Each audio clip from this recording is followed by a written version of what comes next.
El Triángulo de las Bermudas es un área geográfica con forma de triángulo equilátero situado en el Océano Atlántico entre las Islas Bermudas, Puerto Rico y la ciudad estadounidense de Miami en el estado de Florida.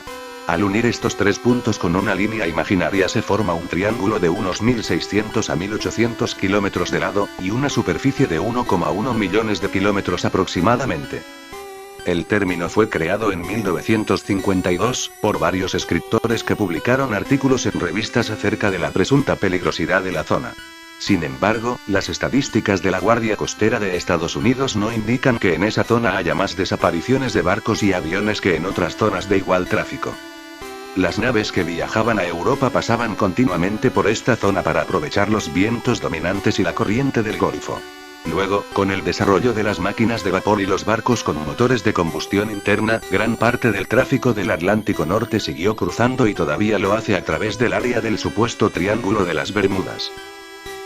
La corriente del Golfo, un área con un tiempo muy inestable conocida por sus huracanes, también pasa por el triángulo al abandonar el Mar Caribe. La combinación de un denso tráfico marítimo y el tiempo tempestuoso. Otras áreas que a menudo se insinúa que poseen características inusuales son el Triángulo del Dragón, Triángulo del Diablo, o Triángulo de Formosa, conocido por esos tres nombres, ubicado en el Mar del Diablo, cerca de Japón. Solo es conocido en la literatura acerca del Triángulo de las Bermudas. En Japón no es conocido debido a que la mayoría de los botes perdidos son pequeñas embarcaciones pesqueras sin radio. El vórtice de Marisburg, ubicado al este del lago Ontario entre Estados Unidos y Canadá. La primera mención documentada acerca del Triángulo de las Bermudas se hizo en 1951 e. W. Jones, periodista de Associated Press, escribió respecto a algunos barcos perdidos en la zona de las Bahamas. Jones dijo que las desapariciones de barcos, aviones y pequeños botes eran misteriosas. Y le dio a esta zona el apodo de Triángulo del Diablo. Al año siguiente, 1952, George X. Sand afirmó en un artículo de revista de Destino que en esa zona sucedían extrañas desapariciones marinas. En 1964, el escritor sensacionalista Vincent Gaddis 1913-1997 acuñó el término Triángulo de las Bermudas en un artículo de la revista amarillista estadounidense Argosy.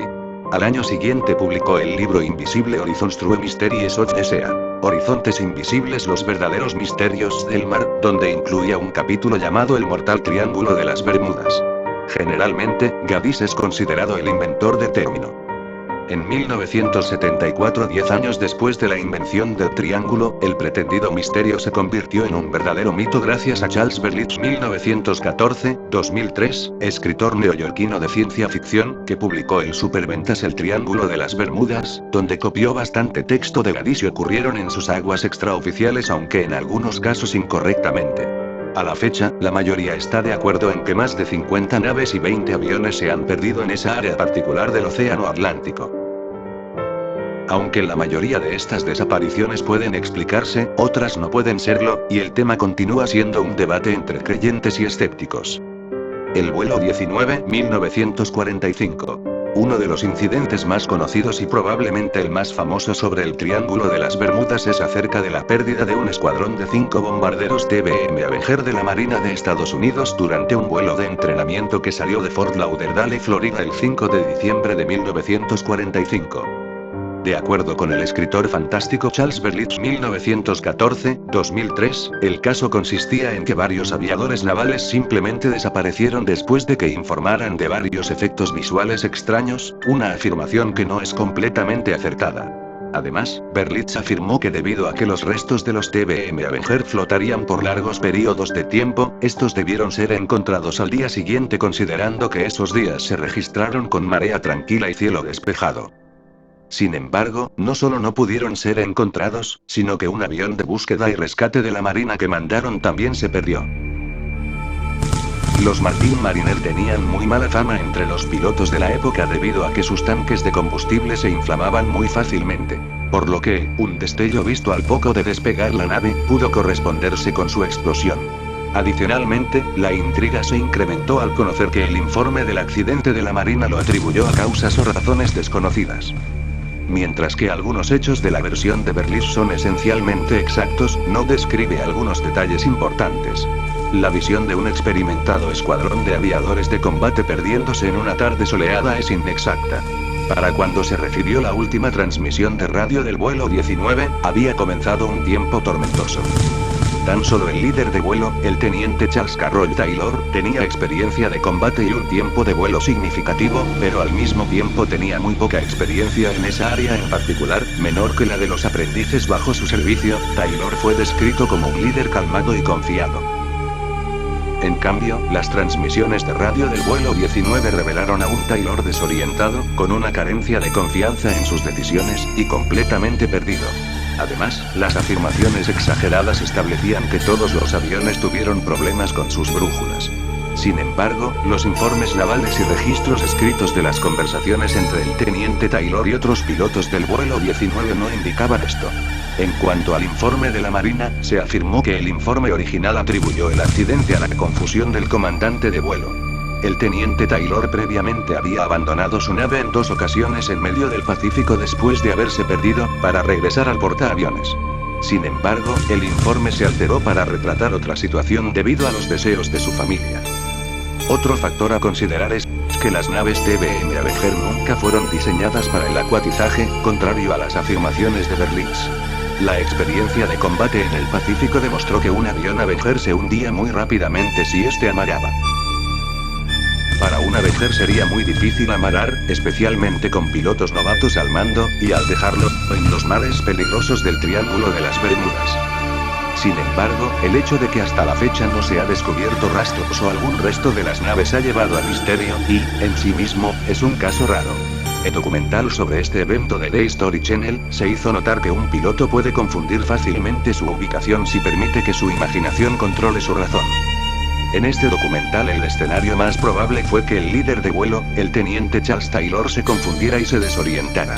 Siendo indeciso en última analogía de la situación del vuelo, habría creído incorrectamente que estaban lejos del sureste de Florida Keys, y girado bruscamente hacia la derecha, creyendo que encontrarían tierra. En cambio, ellos se ubicaban exactamente donde debían estar, fuera de las Bahamas, y al girar a la derecha los llevó más adentro del océano hacia el Atlántico. Esto también podría explicar por qué los aviones todavía no han sido encontrados, ya que muy pocas búsquedas se han concentrado en las inmensas áreas abiertas del océano. Por consiguiente, la explicación generalmente más aceptada por entusiastas navales y civiles que han investigado minuciosamente este incidente coincide en que el teniente Charles Taylor se confundió y se desorientó, llevando a su tripulación al mar abierto donde se les acabó el combustible y aterrizaron en aguas tormentosas durante la noche. Y aunque los pilotos estudiantes sabían que él estaba equivocado sobre su ubicación, él era el líder de vuelo y estaba al mando. Para cuando él tomó el consejo de uno de sus aprendices pilotos sobre volar hacia el oeste, ya se encontraban muy lejos como para aterrizar sobre tierra firme. La posición oficial de la Marina estadounidense sobre el incidente no refleja ningún misterio relacionado con lo que le pasó al vuelo 19, describiendo el hecho de que la culpa residió completamente en el teniente Charles Taylor. El único misterio para la Marina estadounidense es dónde se estrellaron los aviones del vuelo 19.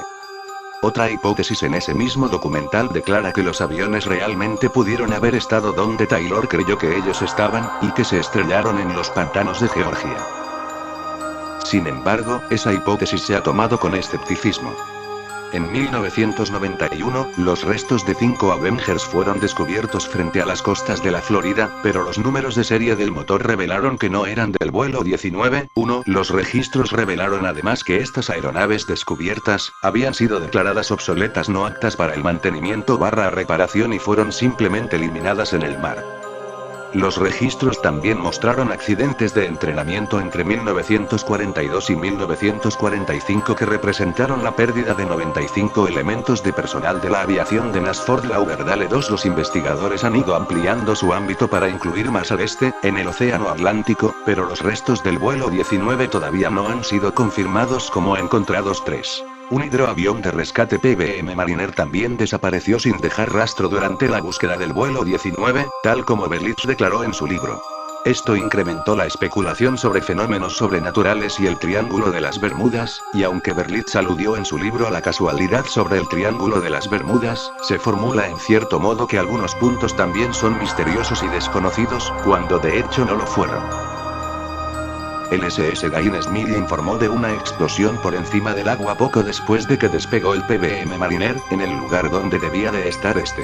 Se pudo divisar una mancha de aceite en ese punto, pero el mal tiempo impidió que se recobrara cualquier resto, y para cuando el tiempo tormentoso terminó, todos los rastros del accidente ya no estaban ahí. El escenario más probable fue que una fuga de combustible causó la explosión que desintegró el avión. Las explicaciones que han dado muchos investigadores para estas desapariciones van desde secuestros por parte de piratas modernos a un simple error humano. Volviendo a las posibles explicaciones, los análisis menos fantasiosos apuntan a que las fuertes corrientes y la profundidad de las aguas podrían explicar la ausencia de restos, subrayando que varias de las desapariciones atribuidas a esta zona ocurrieron en verdad a más de 600 kilómetros. Además, cada día varios cientos de naves civiles y militares atraviesan la región sin contratiempos. Se estima que en los últimos 100 años por esa zona han pasado unas 10 millones de naves 100.000 por año. Se cree que desde mediados del siglo XIX han desaparecido un total de 50 barcos y 20 aviones.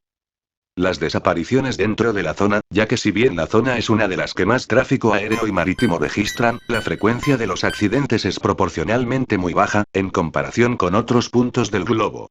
La aseguradora Marina Lloyd de Londres ha determinado que el Triángulo no es más peligroso que cualquier otra área del océano, y no cobra tarifas adicionales por el paso a través de esta región. Los archivos de la Guardia Costera confirman esta conclusión. De hecho, el número de supuestas desapariciones es relativamente insignificante considerado el número de naves y aviones que pasan regularmente a través del Triángulo. Aunque ya existía el precedente de Gadis, tal como se ha explicado, la tasa de accidentalidad de la zona no ofrecía casos suficientes de desapariciones que pudiera incluir en su libro y que tuvieran algún punto no resuelto en la aclaración del accidente.